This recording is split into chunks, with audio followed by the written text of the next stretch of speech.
Hello दोस्तों, आप सभी कैसे हैं? उम्मीद है कि अच्छे होंगे। आप सभी का सोलो फिजिक्स क्लासेस में बहुत बहुत स्वागत है। आज के इस वीडियो में हम सभी क्लास 12th के यूनिट 1 स्थिर वैद्युतिकी के चैप्टर 1 और 2 के कुछ वन लाइनर क्वेश्चंस का आंसर को कवर करने वाले हैं, जो आपके जैक बोर्ड और बिहार बोर्ड दोनों बोर्ड के लिए बहुत बहुत इम्पोर्टेंट क्वेश्चंस है। सही, इससे आपका कोई भी क्वेश्चन जो है बाहर नहीं जाएगा, क्योंकि इसकी गारंटी है। और इससे जो भी आपका बीते वर्ष है, उस बीते वर्ष 2024 से 26 तक में जो भी आए हैं, उस सारे क्वेश्चन में जो है हम ईयर भी जो है डिनोट कर दिए हैं। क्योंकि ये जो है हम 24 से पढ़ाना स्टार्ट किए हैं, इसीलिए जो हम 24 से जो है ये डिनोट दिए हैं। इससे सारे क्वेश्चन जो है इंपॉर्टेंट है, इससे बाहर आपका कोई भी वन लाइनर क्वेश्चन या फिर एमसीक्यू नहीं जाता है। तो आपको यदि अच्छी तरह से फिज़िक्स को समझना हो, बेहतरीन पढ़ना हो, साथ ही साथ अगर अच्छे कंटेंट चाहिए, वन लाइनर, एमसीक्यू और कई तरह के टेस्ट जिसमें आपको यूनिक प्राइज़ भी दिया जाता है, तो इसके लिए आप सभी सोलो फिज़िक्स क्लासेस से जुड़ सकते हैं। और एक आवश्यक सूचना, यदि आपके कोई भाई बहन क्लास 10th में 90% से अधिक अंक प्राप्त किए हैं, तो उन्हें जो है सोलो फिज़िक्स क्लासेस के द्वारा साइकिल उपहार के स्वरूप में दिया जा रहा है। यदि आपके कोई भाई बहन है तो उन्हें ज़रूर सूचित कर दें। अधिक जानकारी के लिए हमारे हमारे फ़ोन नंबर पर कांटेक्ट कर सकते हैं, और ये हमारा फ़ोन नंबर है 7484987131। ठीक है, इस पर आपको अधिक जानकारी प्राप्त हो जाएगी। चलिए, तो हम सभी जो है अब शुरू करते हैं इस पीडीएफ का कुछ क्वेश्चन को सॉल्व करना। देखिए, पहला क्वेश्चन है आपका, आवेश का बीमी सूत्र क्या होता है? तो आवेश का बीमी सूत्र, ध्यान दीजिएगा कि आवेश का जो बीमी सूत्र होता है वो AT होता है। इसे आवेश बराबर होता है IT। इसको ट्रिक में हम बताए हैं, आप सभी को क्लास ऑफलाइन क्लास में पता है कि आवेश क्यों क्यों आई तुम, यही बता है।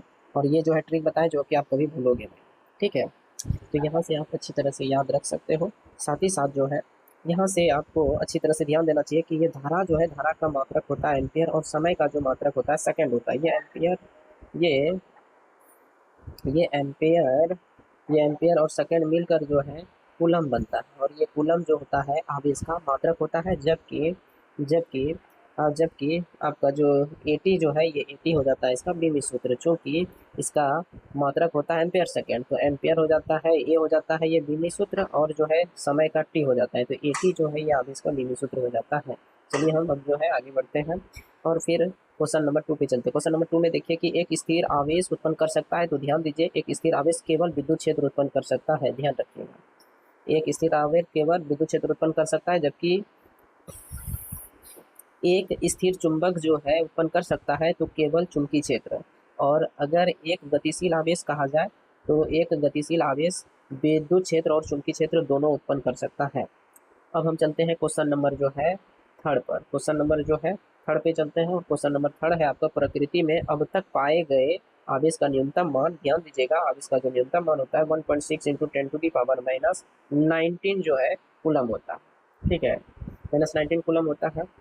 अब हम आगे चलते हैं, और ये जो आगे अगर चलिएगा, तो यहाँ पर क्वेश्चन नंबर 4 देखिए। क्वेश्चन नंबर 4 जो है इलेक्ट्रॉन का विशिष्ट आवेश पूछता है, और एक इलेक्ट्रॉन का विशिष्ट आवेश अगर कहा जाए, तो ध्यान दीजिएगा, ये जो क्वेश्चन नंबर 4 है, ये बिहार बोर्ड का 2024 में पूछा है। क्वेश्चन नंबर जो 4 दिख रहा है ना, ये 2024 में पूछा है बिहार बोर्ड में, और क्वेश्चन नंबर 3 आपका जो है जैक बोर्ड में जो है 2024 में पूछा है।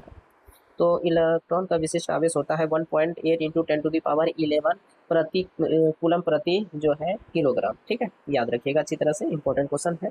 किसी धन आवेशित वस्तु में होती है, तो ध्यान रखिएगा, किसी धन आवेशित वस्तु में जो होती है उसमें क्या होता है, तो इलेक्ट्रॉन और द्रव्यमान दोनों में कमी होता है। कहिएगा क्यों?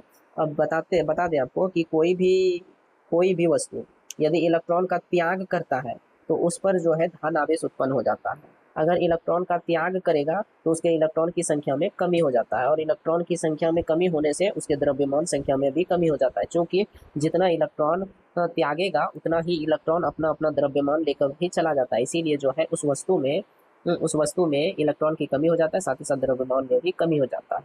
और त्यागे जाने पर, इलेक्ट्रॉन त्यागे जाने पर वह वस्तु धनावेशित हो जाता है। और इसके ठीक विपरीत जो वस्तु इलेक्ट्रॉन का ग्रहण करता है उसके इलेक्ट्रॉन की संख्या में वृद्धि हो जाता है, साथ ही साथ जो है उसके द्रव्यमान में भी वृद्धि हो जाता है, लेकिन वो ग्रहण करता है आवेश को, इसीलिए वह जो है ऋण आवेशित हो जाता है। चलिए नेक्स्ट क्वेश्चन पे चलते हैं, और नेक्स्ट क्वेश्चन जो है आपका वो है क्वेश्चन नंबर 7, चूंकि 6 भी बता दिए साथ ही साथ आपको।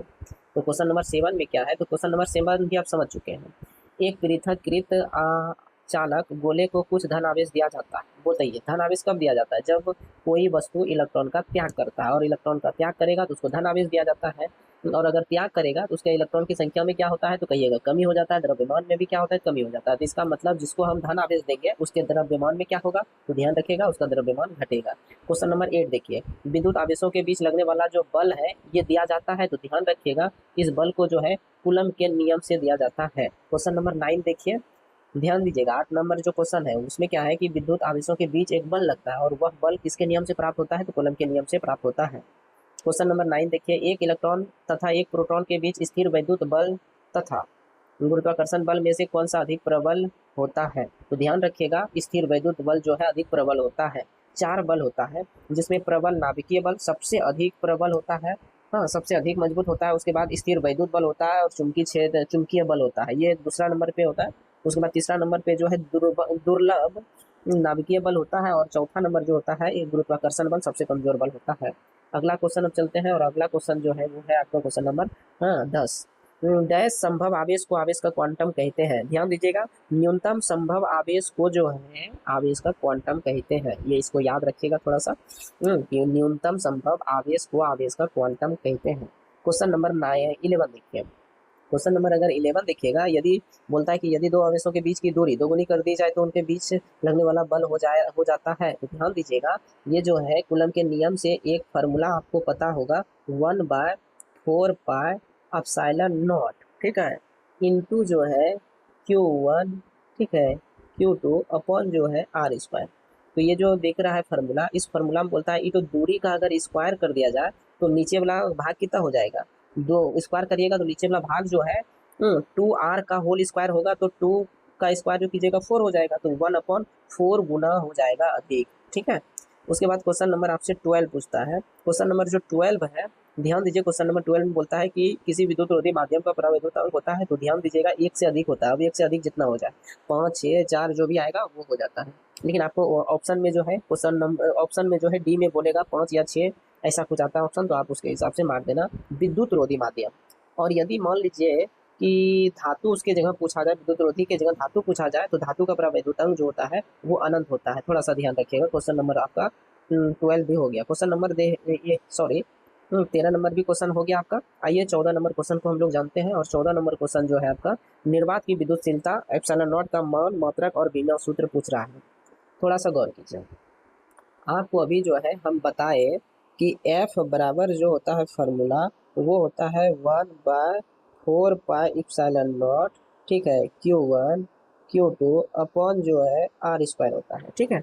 आपको चाहिए कौन सा किसका मात्रक चाहिए, तो मात्रक और मान चाहिए आपको एप्सिलॉन नॉट का। तो एप्सिलॉन नॉट का मात्रक निकाल लेते हैं, तो मात्रक निकालिएगा ना, ध्यान रखिएगा ये 1/4 पाई का कोई मात्रक नहीं होगा, क्योंकि ये एक कांस्टेंट राशि है।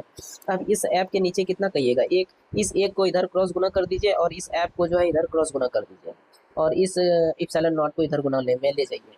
तो ऐप को नीचे कर दीजिएगा, पहले एप्सिलॉन नॉट को इधर गुना कर दिए, ठीक है। ऊपर में हमारा क्या है Q1 है, Q2 है, अपॉन जो है नीचे में हम ऐप को जो है इस R² से गुना कर दिए।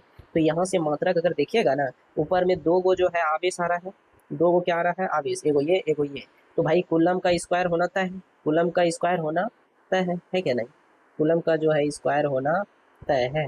तो यहाँ पर हम लोग क्या कर लेते हैं, तो यहाँ पर हम लिख देते हैं कूलम का स्क्वायर।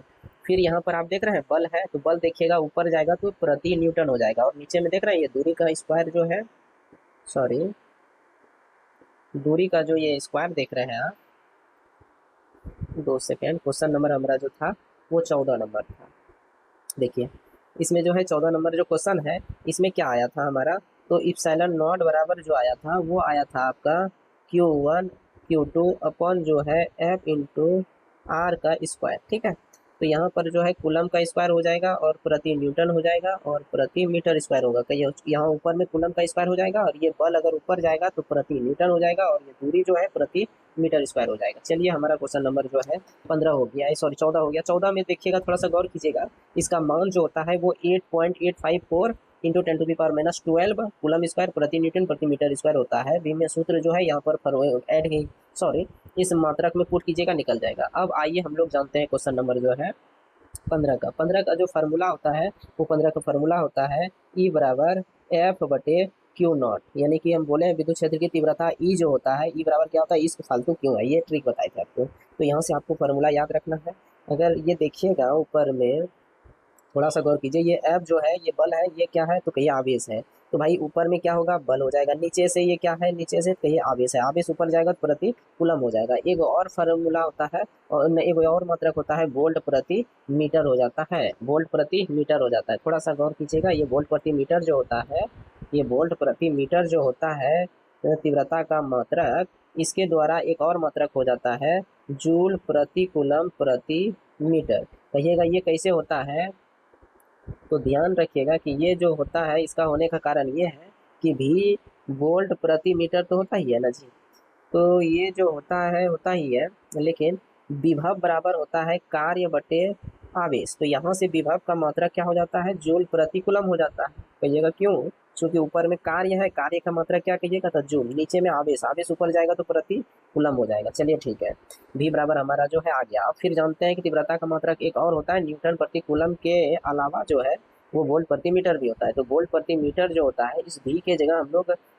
जूल प्रति कूलम लिख सकते हैं, और ये तो मीटर प्रति तो है ही है।